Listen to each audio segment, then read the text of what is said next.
उपराष्ट्रपति की वजह से मैं लोकसभा का स्पीकर नहीं हूँ, राज्यसभा का हूँ।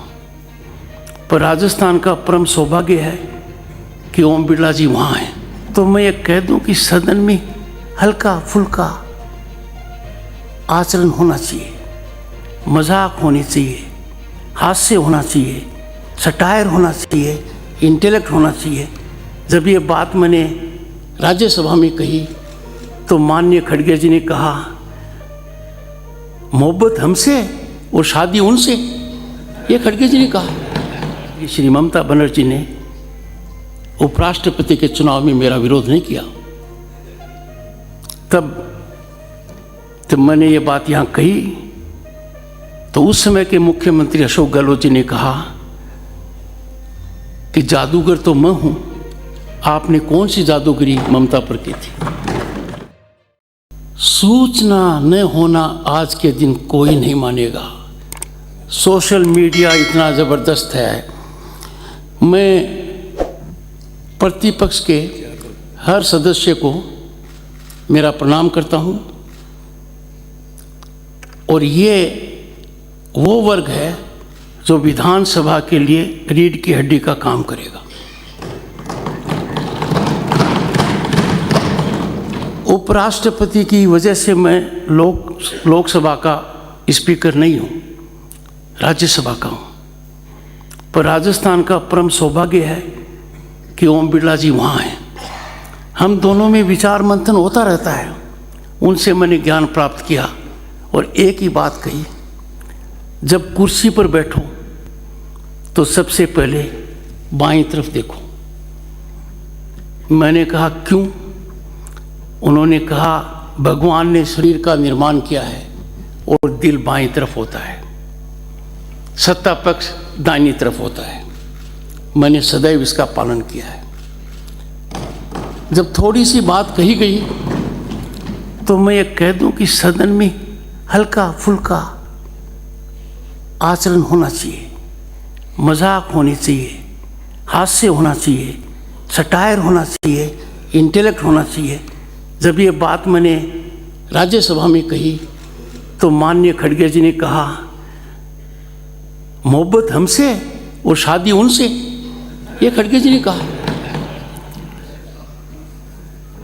जब दोबारा मैंने खड़गे जी को कहा कि आप तो मेरे दिल में हो, उन्होंने कहा कैसा विरोधाभास है, आप सदैव कहते रहते हो कि आपके दिल में तो डॉक्टर सुदेश धनखड़ है, तो हम कहाँ रह सकते हैं। प्रतिभा की कोई कमी नहीं है, पक्ष हो या विपक्ष हो। दोनों तरफ पूर्व मुख्यमंत्री होंगे, अनुभवी नेता होंगे, पर सदन एक परिवार की तरह चलेगा तो राज्य का बहुत बड़ा भला होगा। सत्ता पक्ष को हमेशा यह ध्यान रखना पड़ेगा कि सामने वाला विरोधी नहीं है। सामने वाला जो बात कहता है वो जनहित की है, और ऐसा संकेत मुझे माननीय मुख्यमंत्री जी के भाषण में अभी मिला है।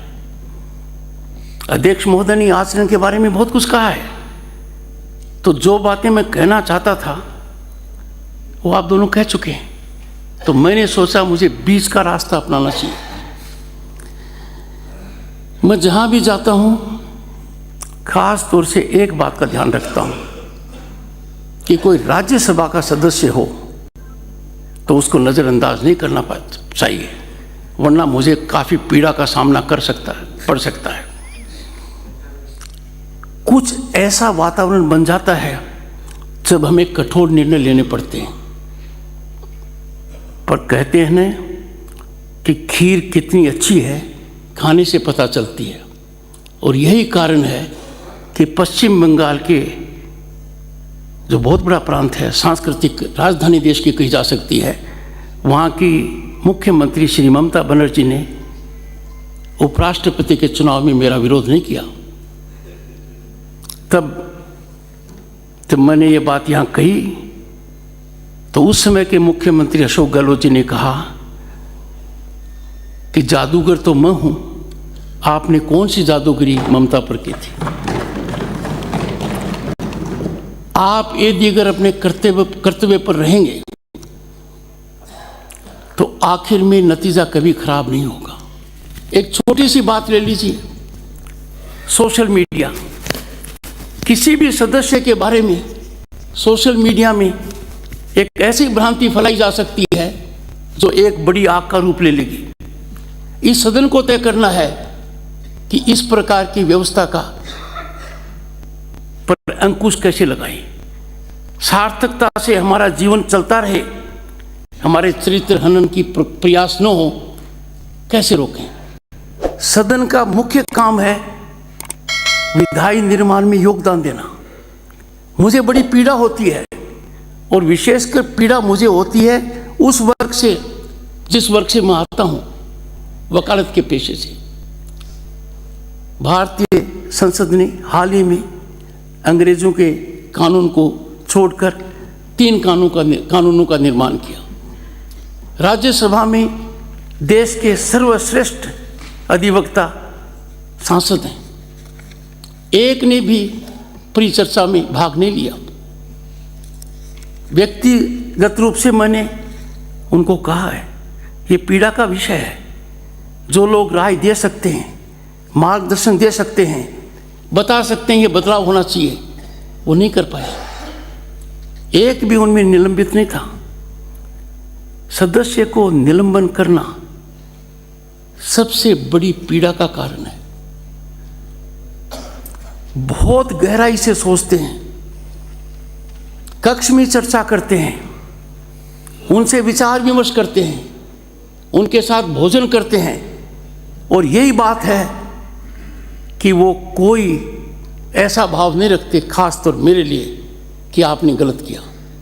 वो कहते हैं कि हम सीमाओं में बंधे हुए हैं, और मैं समझता हूँ ये सीमाएं सदस्य राजनीतिक दल के आदेश को मानने के लिए विवश हैं। ये एक हकीकत है, सत्ता पक्ष हो चाहे विपक्ष हो। पर राजनीतिक दलों से भी मैं आग्रह करूंगा, सदस्यगण अपनी प्रतिभा को तभी दिखा पाएंगे, सार्थक बना पाएंगे, जब अनेक विषयों पर आप उनको पूरी बात कहने का मौका दें। हो सकता है कुछ राजनीतिक मुद्दे जिन पर राजनीतिक दलों का नियंत्रण होना चाहिए, वो राजनीति कैसे करते हैं यह विषय आसन का नहीं है। पक्ष विपक्ष का आपस में हो सकता है। आसन पर संदेह करना मैं समझता हूं कभी ठीक नहीं रहेगा। आसन पर बैठने वाला व्यक्ति दोनों तरफ देखता है। हल्की फुल्की बातें इतनी हो जाती हैं कि हमें उनको दिल पर नहीं लेना चाहिए। जब मैं राज्यसभा का सभापति बन गया था, तो उससे पहले वेंकैया नायडू जी के पक्ष में खड़गे जी ने एक बात कही कि बहुत अच्छे रहे आप, और मेरे बारे में कहा कि आने वाला मौसम कैसा रहेगा, कितना सताएगा पता नहीं। ये बात उन्होंने एक भावना से कही थी, उसका मैं 2 अर्थ ले सकता हूँ। ऐसा कभी नहीं होना चाहिए। किसी बात को पकड़कर, किसी बात को लंबी खींचकर ठीक नहीं है। मेरे बारे में भी राजस्थान में टिप्पणी हुई है, मैं उनको व्यवहारिक मानता हूँ। उनकी गांठ बांध लूँ और कटाक्ष करूँ ठीक नहीं है। पर एक बात अवश्य है कि हर सदस्य का आचरण अनुकरणीय होना चाहिए, मर्यादित होना चाहिए। आपका नाम इतिहास में रचित है। आपके आने वाली पीढ़ियां याद रखेंगी कि अमृत काल में राजस्थान विधानसभा ने जो कार्य किया, जो 2047 में भारत का रूप होगा, उसकी नींव डाली, उसके हम सदस्य थे। संविधान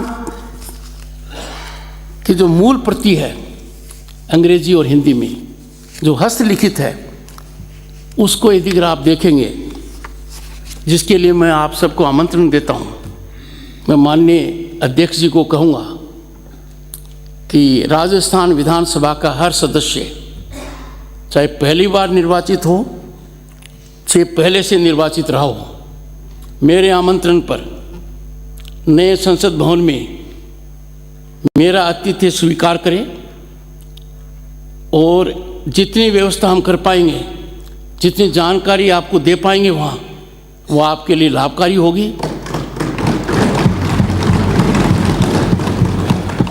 मैं हर सदस्य को ये भी निमंत्रण देता हूँ कि वो अपने परिवार सहित आए। उसका विशेष कारण ये है कि भारतीय संसद का जो नया भवन है, देखने से ही आपको पता लगेगा कि कोविड के बावजूद 2.5 साल में कोई भवन नहीं बना है। भवन के अंदर बहुत कुछ हुआ है, हमारी सांस्कृतिक धरोहर है। इसके साथ भारत मंडपम एक ऐसा है जहां भारत ने अपनी संस्कृति को दुनिया को दिखाया G20 में, उसके भी दर्शन आप करेंगे। ये मेरे निमंत्रण का हिस्सा है। माननीय अध्यक्ष जी से मैं खास तौर से आग्रह करूंगा कि अध्यक्ष जी एक तरीके से सभी की व्यवस्था करो, अलग अलग समय आ सकते हैं। और राजस्थान की जो भूमि है वो निश्चित रूप से ये संकेत देती है कि आतिथ्य में किसी प्रकार की कमी नहीं हो।